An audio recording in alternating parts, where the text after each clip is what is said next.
I'm keeping your earnest money. The buyer is going to say, that's not my agreement, and I'm not willing to give it to you. So it's now required to continue to be held by the broker or the trust account in which has it. And until there is an agreed mutual consent by the parties, it does not get released. Under Ohio law, it's held for 2 years automatically. Oh, okay. After the 2-year term. So effectively, yeah, do people want to think that they can hold it? And yes, I've had a seller who kept the money in dispute, and my buyer's like, screw it, I'm still moving on, not worth it.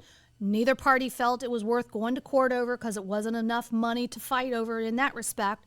And the buyer knew, I just wait them out, and in 2 years, I get my money back anyway.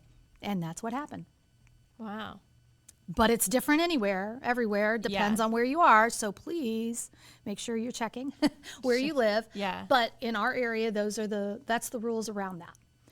There are other things. If it's a cash purchase, then you maybe don't have the financing. I'm giving all my tricks away here, but don't use that against me, right? Yeah. If you buy it cash, you're not really tied to the financing requirements where the lender could say, oh, well, you don't really qualify. This is really a pushback. It's going to be too hard. Okay, we're out of contract.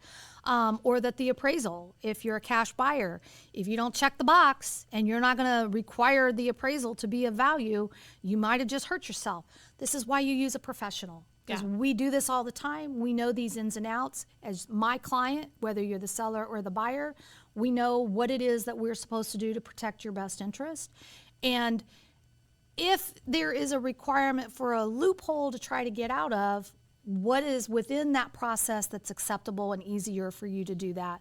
There are ways throughout that whole process until you get to the closing table. Yeah.